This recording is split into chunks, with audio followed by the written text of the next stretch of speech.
With the Heisman Trophy ceremony selected to go off without a hitch after the Army-Navy game, there are 4 players that will be going to New York City with the hopes of being presented the award. But yet one is the overwhelming favorite, at least according to Vegas.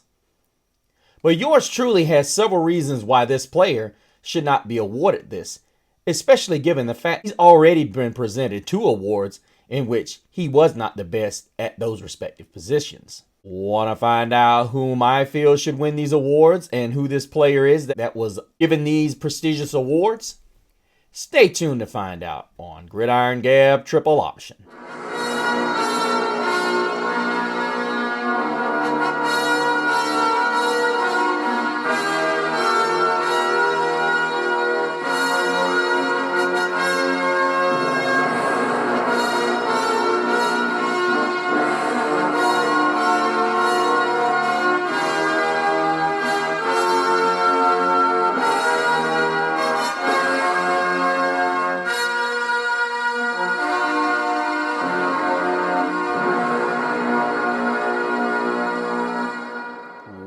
Welcome back, Gabbers. Thank you for joining us again on another edition of Gridiron Gab Triple Option. Of course, you linked up with Mr. CeeLo here. Hope you guys are doing great here as we approach the weekend and the final official weekend, as the season always wraps up with the traditional Army-Navy game, which I will be bringing you guys a show on that. But before we get into that, I hope you guys are doing great. Had a great work week. Everything went well with you. As you know, we have got the slate of things set up. And as you guys know, I am doing shows that will be setting up the perfect route for each team to potentially win the first ever college football playoff national championship. But before we get started, as we always must do, we must go into the housekeeping portion. Howdy, bro. Absolutely. Yeah, the shirt was missing it. No.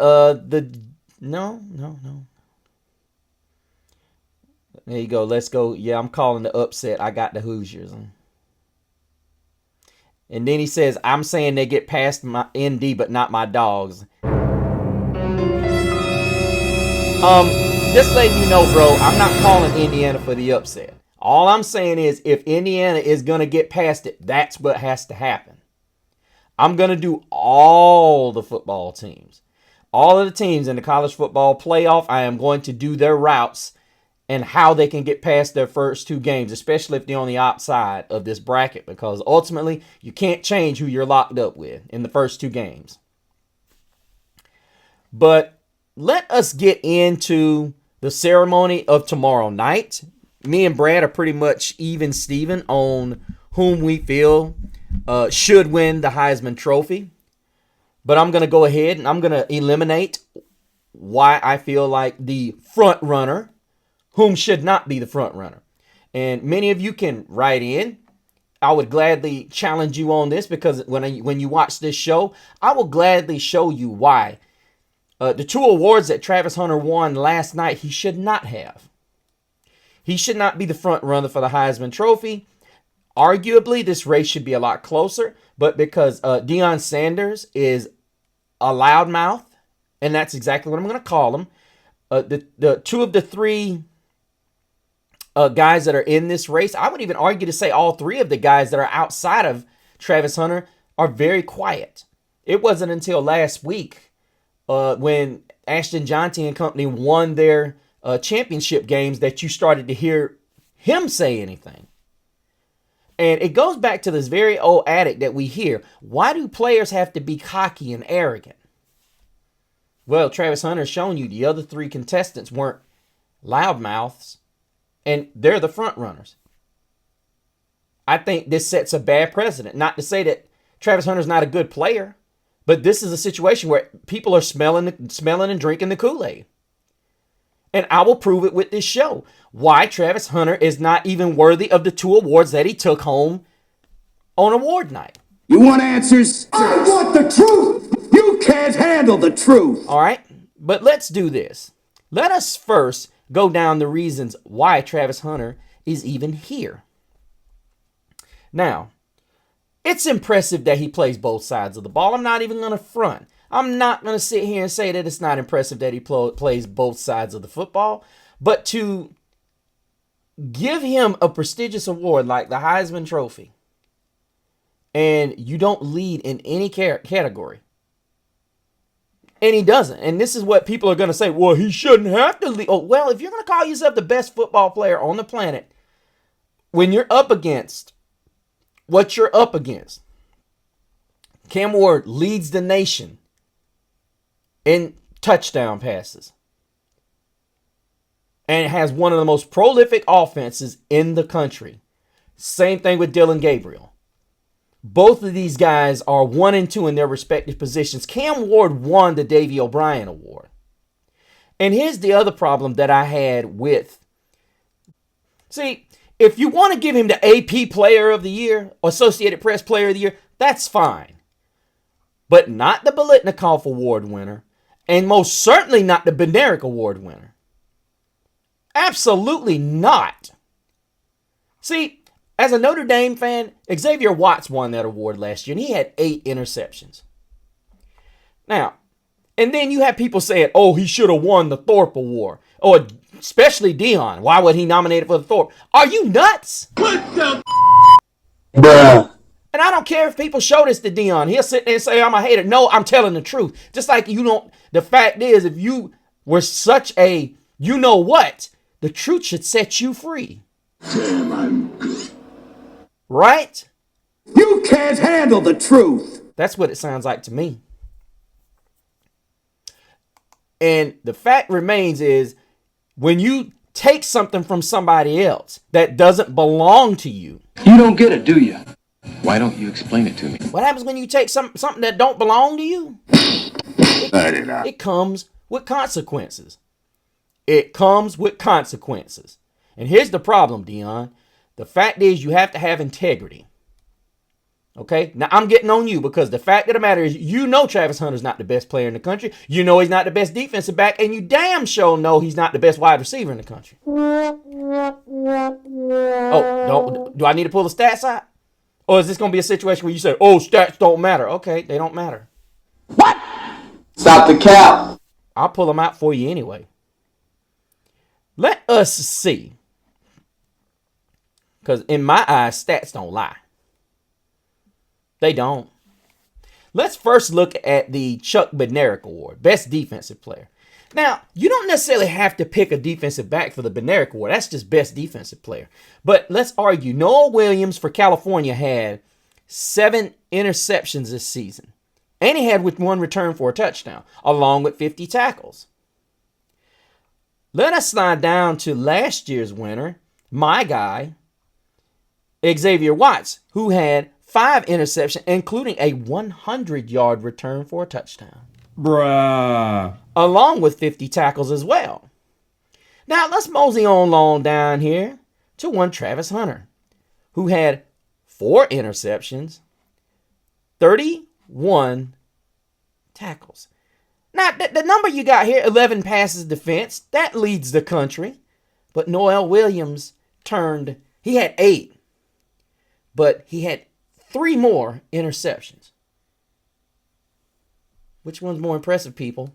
The actual interceptions themselves. And then you got Xavier Watts, who had 1 more interception, and he had 8 passes defended. I don't know about you, but I'll take the interceptions over the pass defense. Especially if you got 2 guys that brought them back for points. So I can tell you right now, that don't give him the Chuck Bednarik Award. Then I saw something that was rather interesting, you guys. I saw a guy by the name of Jackson Woodard from UNLV. He had 9 pass breakups, 4 interceptions, and 124 tackles. He was a UNLV linebacker. Don't that sound like a Bednarik Award winner to you? Well, better yet, let's do this. Let's do this, y'all. I want y'all to watch this number. How about Mike Green of Marshall? 17 sacks. Then there's Eric O'Neill from James Madison. 11 and a half sacks, an interception, 3 passes defensed, including a touchdown.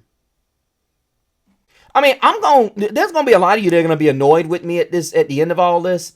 Abdul Carter for Penn State, 10 sacks, 3 interceptions. Or let's go to Jordan Birch, 8.5 sacks, 5, count them, 5 passes defensed.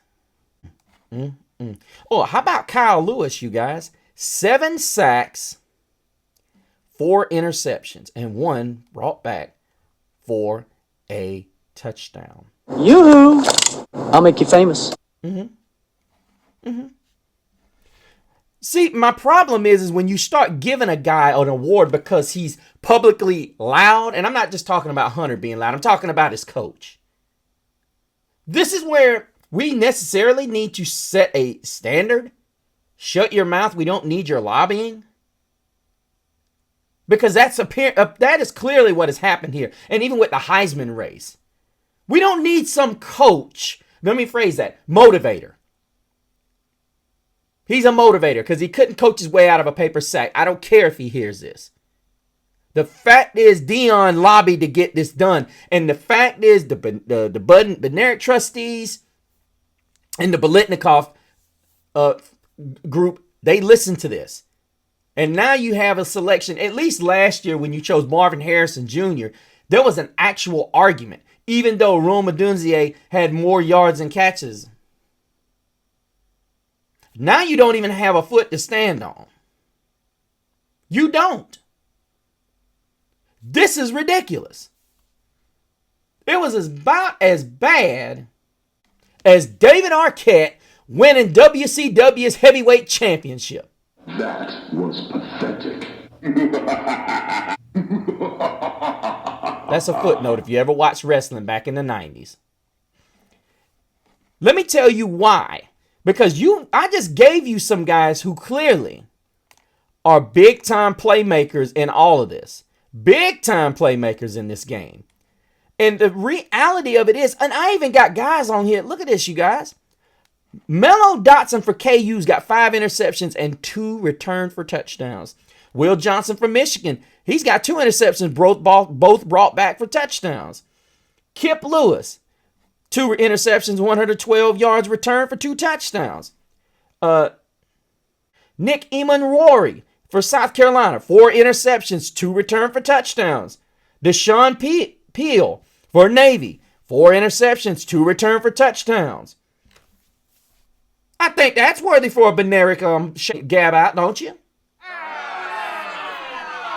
So anybody that wants to come with that smoke, the Bednarik and the Biletnikoff are not a subject of whether you play both sides of the ball.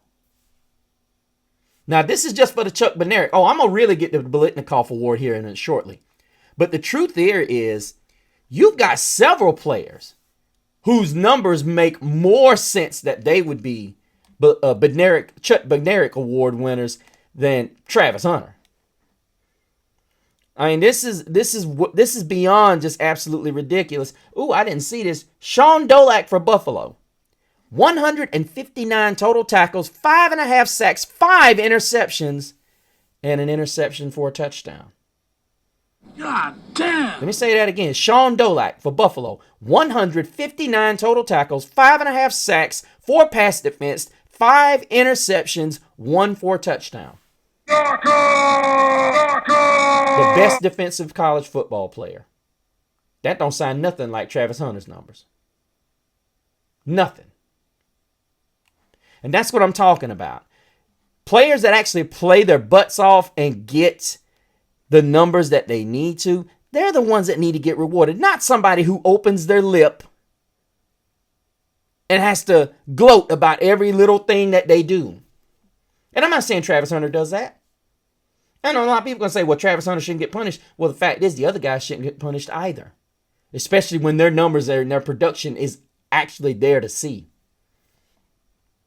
He should not have won the Bednarik Award.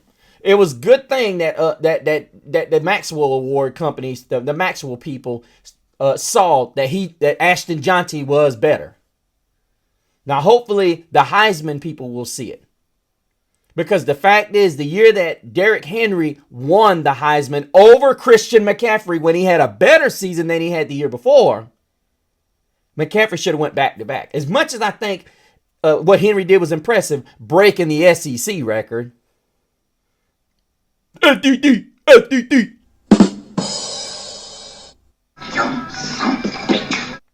Right. The thing is, McCaffrey should have won it that year. But see, this is not even close. Hunter should have just got invited. People that are betting on Hunter to win it in Vegas. Come on now. He shouldn't win it. And let me get to why he shouldn't. What his offensive productions show even more. Alrighty. Let us look at the receiving. Hunter does not lead the nation in receptions. He has 92. He is ranked 5th behind a gentleman by the name of Nick Nash. And this is going to tie into why he should not have won the Biletnikoff Award. Total yards. Travis Hunter is 6th at 1152. Nick Nash, on the other hand, is at 1382, which is first. Then you've got total touchdowns. Travis Hunter is number 2 with 14. But Nick Nash is number 1. He technically is the Triple Crown winner in his receiving class. Number 1 in total receptions. Number 1 in total yards. Number 1 in touchdowns. So how do you not get to be a Biletnikoff Award winner? What? I want the Biletnikoff Trust to explain that one to me. I want the Biletnikoff Committee to tell me that one. How you got a guy, and you better not sell me competition, because here's one that I will definitely throw out there for you. Because outside of, people want to say about Colorado ain't played anybody either. So if you want to compare San Jose's resume, they got Boise State right here. Now, they lost to Boise State 42-21. Just to let you know, Nash had 9 grabs for 126 yards and a touchdown. Then this is against a team in the college football playoff, you guys.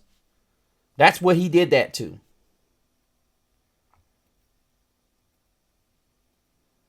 Deion and company didn't play one single contender in the college football playoff. This guy did, and he put up masterful numbers. So, who should have won the Biletnikoff Award? I would say Nick Nash. So, arguably, you're trying to... What I'm basically doing here is trying to avoid avoiding the same disaster that happened with the Biletnikoff and the Chuck Bednarik Award. Travis Hunter was not the top wide receiver, and he most certainly wasn't the top defensive player this year. Stop the cap. And the reality of it is, it's a travesty when you're giving an award to somebody because it becomes a popularity competition and not for what the award was for. I'm sorry. To me, when he won these 2 awards, to me, this was simply a setup to say you're not good enough to win the Heisman. That's what I hope. Because when we go down and we look at the important elements when we go into it, like we're going to go in and we're going to look at, you guys know all about Ashton Jonty, but I am going to go over his statistics once again. But we look at a guy like Cam Ward, and He's 200 yards less than Kyle McCord, who had a surprising season. But then you go and look, who is second, and I must throw in something about Shedeur Sanders. Shedeur Sanders was actually third in yards. Cam Ward was actually number 1 in the country with touchdown passes at 36. And then we also see Shedeur Sanders is also right there as well with 35, which I didn't understand why Deion was, he should have been pushing for his own son instead of Hunter. Just saying. Just saying. I mean, you could argue he was equally as impressive because you're looking at Cam Ward, and this is a guy who threw for 200 more yards than one Shedeur Sanders, but he got no kind of invitation to New York City. Now, on the flip side, we look at one Dillon Gabriel, whom I must say Shedeur Sanders was number 2 in completion percentage as well. Dillon Gabriel was a 3rd in completion percentage, and then you go look at his complete yardage. He was 8th in total yards. And then we look along with his touchdown passes, which we also got to look at Dillon Gabriel for his rushing ability, as he also had a total of 7 rushing touchdowns for a grand total of 35 touchdowns on the season. But then I also neglected to put out what Cam Ward's total numbers were as well, because he was equally as impressive on the ground as he was through the air, as he accounted for 4 scores on the ground as well as 1 receiving touchdown too. So to me, Cam Ward is equally as deserving as one Ashton Jeanty. The only problem is we're seeking history here. There's history that's going to be made. And the reality of it is we can't sit here and because Travis Hunter had that 3 touchdown finale, he hadn't done that all year. You know, and Deion sitting there said he just wrapped up the Heisman. What, 1 elite game? Cam Ward's been having these games all season. He was lighting up the reels before it was all talk. With Hunter, it was all talk. I mean, he was doing some things, and the problem is he wasn't doing what Cam Ward was doing. And this is where I get irritated when you say, oh, well, these guys need to just go out and play ball and not worry about all the extracurricular. Well, when you've got somebody like Deion that's sitting there egging on the situation and everybody actually listening, guess what's going to happen? You're going to get more and more guys out there that are going to be annoying because they're going to go out there and they're going to, hey, look at me. Hey, look at me. I'm this, I'm that. Look at me. And what happens is you start getting these prima donnas that become bigger than the game. And that's not what you want. At least that's not what I want to see. But you send the right message if you give Jeanty, Cam Ward, or Dillon Gabriel the Heisman, which I think Dillon Gabriel's numbers are not nearly as impressive as you would say someone like a Bo Nix from last season. I think ultimately with Jeanty approaching Barry Sanders' record, which has stood for nearly 4 decades.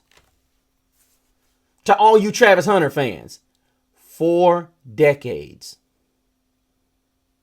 And I don't want to hear anything about lack of competition. He played the Oregon Ducks and still did the exact same thing. Just in case many of you don't know, he had over 130 yards and a touchdown in that game. Hunter has played nobody. Is that your best? That was pathetic. Don't sit here and say it's part of the schedule, because that's the first thing Deion will say, because guess what? I challenged your thought. I challenged your point, because that would have been the first thing you said as you look at his competition. The same way you probably said, look at Nick Nash's competition, which is why he was not, you felt like Hunter was just more deserving of the Biletnikoff Award than Nash was. You can't use you can't use a different narrative because it doesn't fit here. Is this a hypothetical question? Exactly. My vote is that it goes to Jeanty or Cam Ward, preferably Ashton Jeanty, because he did make the college football playoff. But ultimately, I do not want to look up at at the updates if I happen to miss the ceremony and see Travis Hunter wins the Heisman Trophy. And I've seen guys here putting up way better numbers. Because ultimately, he didn't play at that crazy high of a level on defense. Maybe at wide receiver. Because we didn't see him go off against any of the top name wideouts. And we've seen better defensive back play out of guys who did not even get an invite for the Bednarik Award. That's how serious it was. That's why he didn't get invited as a Thorpe Award player. That's why there should have been another linebacker in this case. Because guess what? When you get a linebacker that's got over 150 tackles, 5 sacks, 3 interceptions, and 1 for a touchdown, that sounds like Chuck Bednarik material, don't it? Let me know what you guys think. Tell me who you think should win the Heisman Trophy. If you agree with my take, if you disagree with it. I'm just not a fan of all that talking. And then you have the same people who would say, I don't like players that self-promote themselves. But then when a guy like this comes along, you're all fine with it. And Travis Hunter doesn't do a whole lot of self-promotion, but I think Deion did so much it made me regurgitate and made me just absolutely puke. It makes me sick to my stomach. I think he was the worst case for this kid. I will say this. Do I think he gets any attention without Deion? Absolutely not. And I will tell you why. Because Deion spends a lot of his time talking about him. There are several other players in the country that are just as deserving of that Chuck Bednarik Award, that Fred Biletnikoff Award, and most certainly that Heisman Trophy. Preach. Like I said, put your comments down there. Let me know what you think. Also, don't forget, go to the Facebook page, Gridiron Gab Triple Option. Let me know who you think who your vote is for the Heisman Trophy, as well as go to my Instagram and let me know what you think about the things I got going on and what other things you would like to see Mr. CeeLo engaged in. But guys, make sure you stay nipped up. Make sure you got that fire to nestle up to. Until then, same Gab channel, same Gab platform.